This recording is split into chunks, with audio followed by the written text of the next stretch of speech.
السلام علیکم ورحمۃ اللہ وبرکاتہ۔ پیارے پیارے ساتھیوں، آج ہم انشاءاللہ العزیز سبق نمبر 10 جزم کا پارٹ 3 پڑھیں گے۔ آج ہماری جزم انشاءاللہ العزیز مکمل ہو جائے گی۔ اچھا، لیسن پڑھنے سے پہلے میں آپ سے کچھ سوال کرنا چاہوں گی جو کہ ہم نے پچھلی والی مشقوں کو پڑھ لیا ہے، اس کے متعلق۔ آئیے ہم سٹارٹ کرتے ہیں۔ اعوذ باللہ من الشیطان الرجیم، بسم اللہ الرحمن الرحیم۔ پہلا سوال ہے، جزم کسے کہتے ہیں؟ اس کے جواب میں ہے، چھوٹی سی اس دال کے نشان کو جزم کہا جاتا ہے جو کہ حرف کے اوپر ہوتی ہے۔ سوال نمبر 2، جزم والے حرف کو کیا کہتے ہیں؟ جواب، جزم والے حرف کو ساکن حرف کہتے ہیں۔ سوال نمبر 3، ساکن حرف کس طرح پڑھا جاتا ہے؟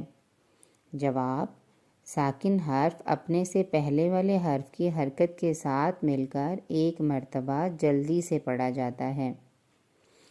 سوال، قلقلہ کسے کہتے ہیں؟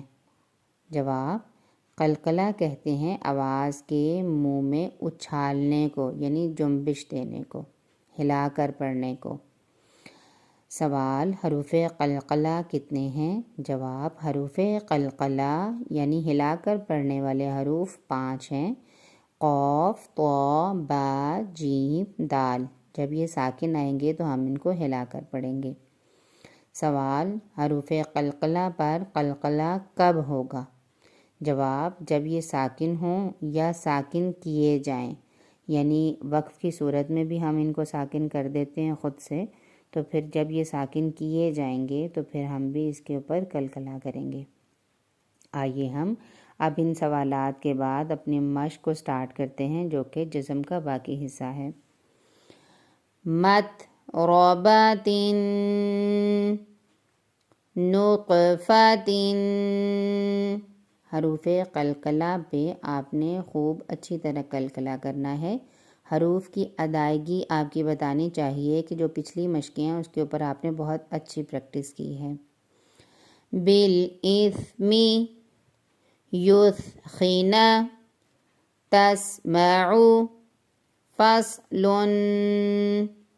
تحسبهم، احسن، اهدکم، نعبد، یأمر، واعبد، اذهب، رزقا، یظلم، قصبا، مقربۃ، یکلؤکم، اخرجتک، بضع، اغطش، اطہر، اقرأ، اظفرکم، ازلفت، رزقکم، استغفر، مسغبۃ، فاصفح،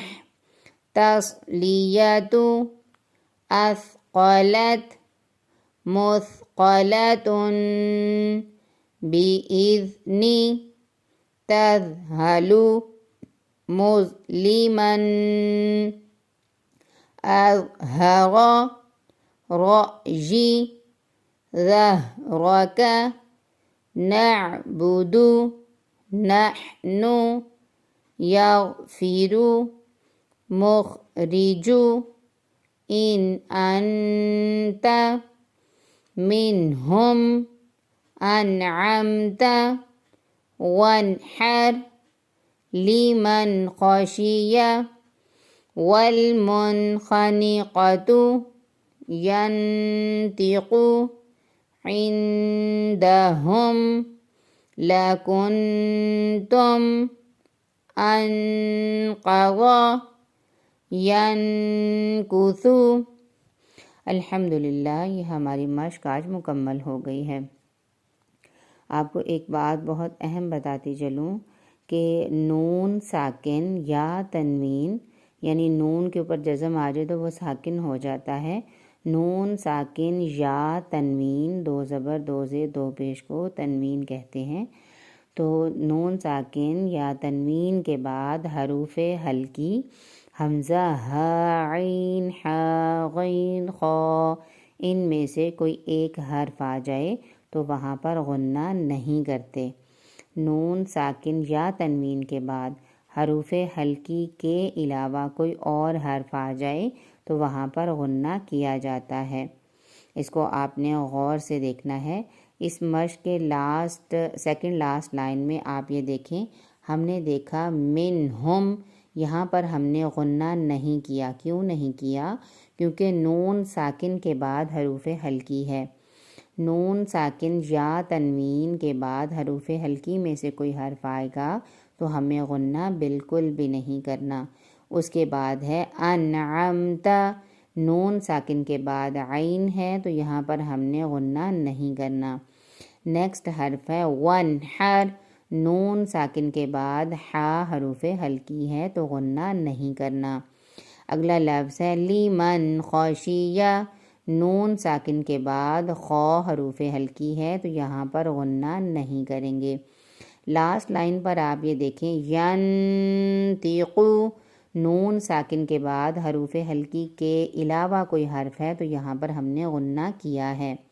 آگے ہے عندہم، نون ساکن کے بعد حروف ہلکی کے علاوہ کوئی حرف ہے تو یہاں پر غنہ ہم نے کرنا ہے۔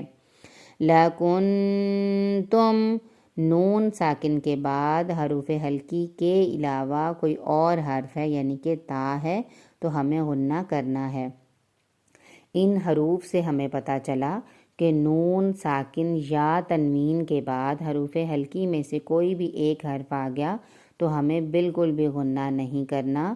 نون ساکن یا تنوین کے بعد حروف ہلکی کے علاوہ کوئی اور حرف آ جائے گا تب ہم غنہ کریں گے۔